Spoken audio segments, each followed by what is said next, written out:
food coloring. So we're going to use the dry ice to freeze the food coloring and then see what that looks like. So what we've got is we've got dry. Before I get into this, I wanted to mention at the very end of this video, I have a section, another video on safety. How do you deal with dry ice? Please make sure that you're watching that because there are many dangers associated with dry ice. So this demonstration, what we've got is we've got dry ice. So I've got a big chunk of it here, and I'm going to bring this and set it right here, right in front of the camera. And you are also going to need some food coloring, not the gel, but the liquid food coloring. Here I've got some regular, and here I've got some neon colors. And then also for the dry ice, you're going to need something to kind of dig into it, to dig a little hole. So you can have a butter knife, you could have a steak knife, you could use a spoon, and we've also got here a scopula, so something from the science classroom. So the first thing that I'm going to do is I'm going to do a few things here, and then at the end we'll talk about the science behind this. I'm going to take some blue food coloring.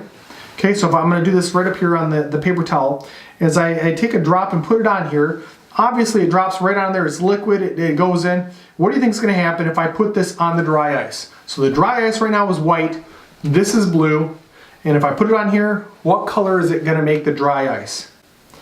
And the answer is, it's not. It's going to roll off like it's a little bead. So this is a pretty neat thing to do, is to put some drops of food coloring on the top of your dry ice, and it rolls off like it's a little sphere. If I tried the same thing with my red, I try to put that on there and off it goes. Another one, another two, it goes off there. No matter where I put this here, it's just falling off, it's rolling off. But if we wanted to freeze it, what we need to do is we need to capture it. And so what I'm going to do is I'm going to use a scopula, and let's do it right here. I'm going to start kind of twisting, almost like I'm drilling a little bit here. Try to scoop out a little bit of a hole.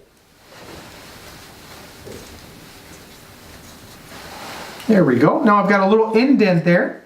And as I take some food coloring, I'm going to grab green this time. And if I get it really close, I might be able to get it to go in there. There you go. Let me make a couple more. I'm going to do one with the steak knife right over here. Dig a hole. There we go. And I'm going to throw in some neon blue into this one. And for fun, let's try a spoon.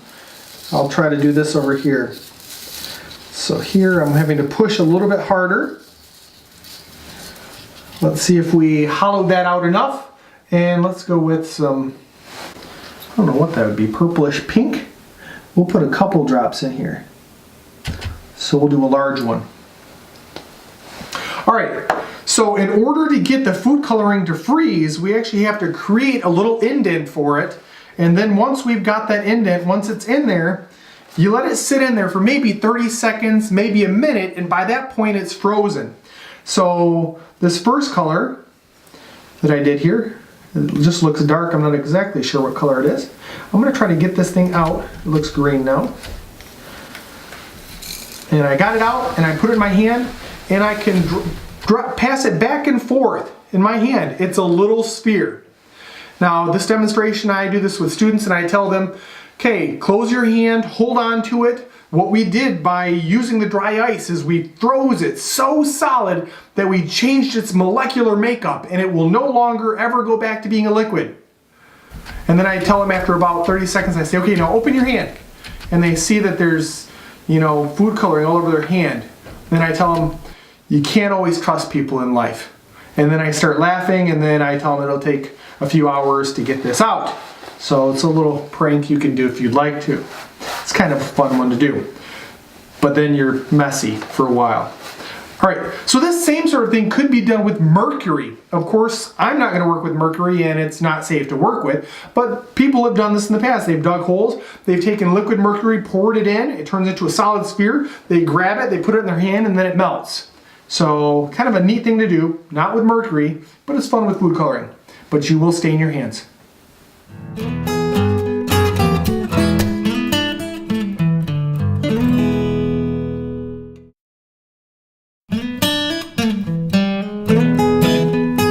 Alright, in the video that you just watched, I was working with dry ice. what I want to do is I want to talk about the safety of dry ice, but this is not all inclusive. I would encourage you to also check the safety data sheets on carbon dioxide on dry ice yourself. So let me tell you some of the things that I do, but I would encourage you to go above and beyond what I've got. Okay, so you notice I've got some safety glasses, goggles, those would be a nice thing to have. We also gloves. You should probably be having gloves for this if you're going to be handling them for a long time or applying some pressure, because dry ice right here, this sublimates, which means it goes from a solid to a gas at a very low temperature. So in Fahrenheit, that's negative 109.3 degrees Fahrenheit. In degrees Celsius, it's a negative 78.5 degrees Celsius. So this is really, really, really cold. So if you go outside on a snowy day, you know, you could get frostbite if you're out there for a long time. Or even if you have ice on you, you've got a little while. But with this right here, this dry ice, without gloves, if I set this in my hand, right about there, that's about how long you have until it's going to start hurting, because it could be harmful beyond that point. It could actually freeze your cells and we could have some serious damage. So as you're working with dry ice, you need to have gloves. Thin gloves like this aren't going to do the trick, even if you have gloves like this. So maybe some kitchen gloves for doing the dishes. This right here, it's not very thick and it's not going to protect you for very long. So warm gloves like this, snow gloves, or an oven mitt, those are things that will protect your hands if you're going to be working with this. Now, if you've worked with dry ice quite a bit, or if you want to work with dry ice quite a bit, and if you look at me right now, I've got the dry ice and I keep it moving. And if it keeps moving where it's not coming into contact with my hands for very long, then I'm okay. But again, if I take it and I set it right here, right about there, that's when it's going to start to sting. So I don't know what that was, maybe about 2 to 3 seconds. That's something that you need to be really careful about with dry ice. Now, I've seen videos before and I've seen people take this, they'll put it in their mouth and they'll do the same thing. They'll move it around and they'll blow out, you know, smoke, carbon dioxide smoke. Don't do that. That's not very smart. All right, so the safety of dry ice, please be safe.